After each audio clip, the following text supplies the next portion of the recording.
Hello दोस्तों।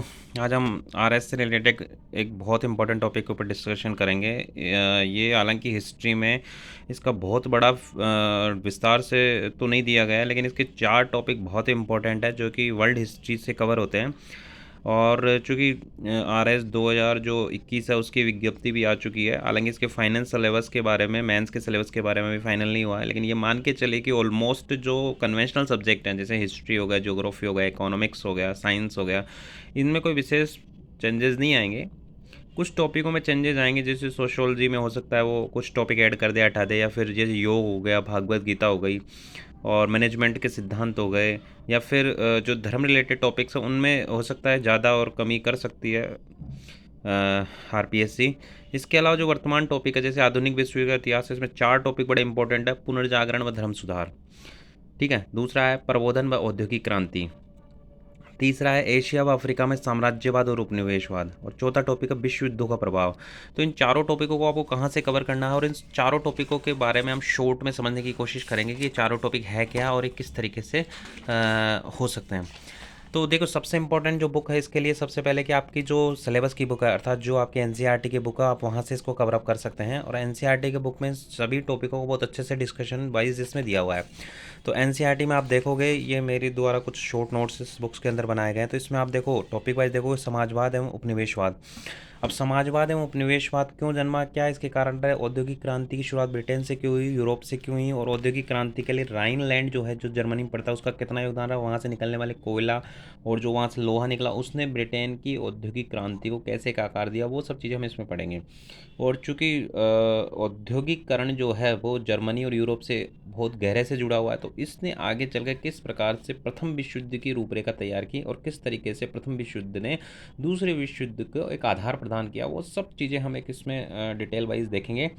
और इस विश्व युद्धों का क्या प्रभाव रहा, मानव समाज के ऊपर क्या प्रभाव रहा, किस तरीके से विश्व युद्ध के कारण से मानव समाज के ऊपर आर्थिक, सामाजिक, राजनीतिक और जो क्षेत्रीयवाद का हटकर एक जो विश्व राष्ट्रवाद की तरह एक जन्मा, उसका किस तरीके से विकास हो, वो सब इसमें पढ़ेंगे। और एक नए विषय समाजवाद का जो जन्म हुआ, खासकर औद्योगिकरण, विश्व औद्योगिकरण की तरफ जब गया तो एक समाजवाद का जन्म हुआ, तो वो किस तरीके से हुआ, तो ये टॉपिक इसमें है। तो ये चारों ही टॉपिक काफ़ी आपको अलग लग सकते हैं, लेकिन ये चारों ही टॉपिक इंटरकनेक्टेड है, जैसे पुनर्जागरण व धर्म सुधार। अब पुनर्जागरण आप किसी भी जगह देखेंगे तो पुनर्जागरण एक आवश्यक तत्व रहा है किसी भी धर्म के लिए, चाहे फिर वो यूरोप में रहा हो, चाहे भारत में रहा हो, या फिर किसी भी देश रहा हो, वहाँ पर पुनर्जागरण जरूर हुआ है। क्योंकि एक प्रकार का जो एक नई चेतना का जन्म होता है, समाज में जो कुरीतियों को हटा करके नई रीतियों का प्रसार करना और समाज को तेज़ी से विज्ञान की तरफ लेके जाना, यही पुनर्जागरण धर्म सुधार कहलाता है।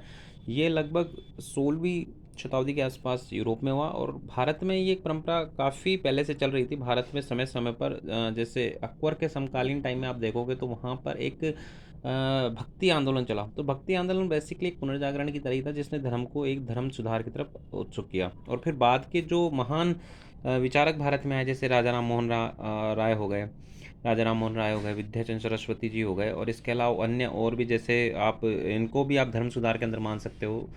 जो प्रमुख मूवमेंट्स बाद में हुए, उन्होंने धर्म को एक नई दिशा दी। फिर बाद आती है प्रबोधन। प्रबोधन क्या होता है, प्रबोधन विज्ञान के प्रसार के बाद में जो बौद्धिकता का स्तर बढ़ा और लोगों में राष्ट्रतंत्र, लोकतंत्र, गणतंत्र के बारे में जो विचारधाराओं का जन्म हुआ, उसको प्रबोधन कहा जाता है। और उसके बाद में जब यूरोप में एक तेजी का काल आया, एक अंधकार युग के बाद में एक तेजी का काल आया, विकास की तरफ तेजी से बढ़ा, एक विज्ञान की तरफ तेजी से बढ़ा, और जिसके कारण से ब्रिटेन में एक नई क्रांति देखने को मिली। जितने भी मैकेनिकल वर्क्स थे वो अब इंसान के थ्रू ना हो करके, और वो किसके थ्रू होने लगे, वो होने लगे मशीनों के थ्रू। तो एक जो औद्योगिकरण थी उसमें एक तेजी का वातावरण देखने को मिला, और जिसके कारण से एक जो माल उस फैक्ट्रीज़ में जो औद्योगिकरण के जो लिए उत्पन्न हुआ था, उस माल को किस तरीके से खपाया जाए, ये सब चीज़ें इसमें देखने को मिलती है। और इसी के आधार पर विकसित होता है साम्राज्यवाद, उपनिवेशवाद, अर्थात एक उपनिवेशों की खोज की जाए जहाँ पर कच्चा माल प्राप्त किया जा सके और जो फैक्ट्री बनाओ माल वहाँ पर सप्लाई किया जा सके, तो ये कहलाता है उपनिवेशवाद।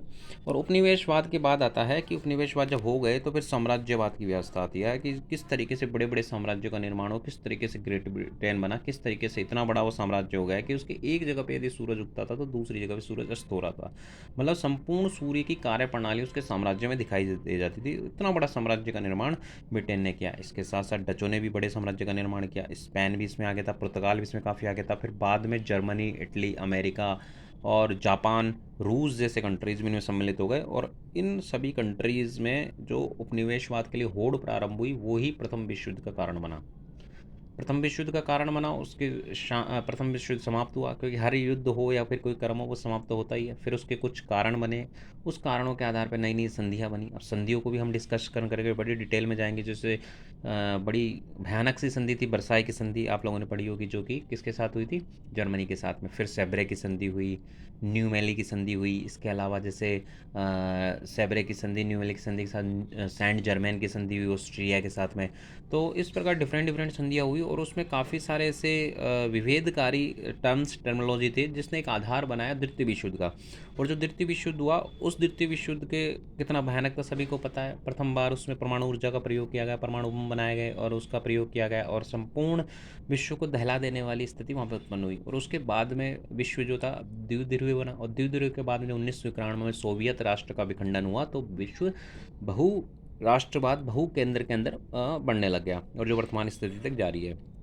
तो ये एक सामान्य सा परिचय था जो हमारे वर्ल्ड हिस्ट्री है। इसके डिटेल में एक एक टॉपिकों को देखेंगे और डिटेल में हम इसको पढ़ने की कोशिश करेंगे। तो आप सभी लोगों को वीडियो कैसा लगा, बड़ा शॉर्ट और आरएस की तैयारी के लिए बहुत इंपॉर्टेंट। आप इसको लाइक करिए, शेयर करिए अपने दोस्तों के साथ में, और उनको भी आरएस बनने में मदद करिए। थैंक यू लास्ट तक बने रहने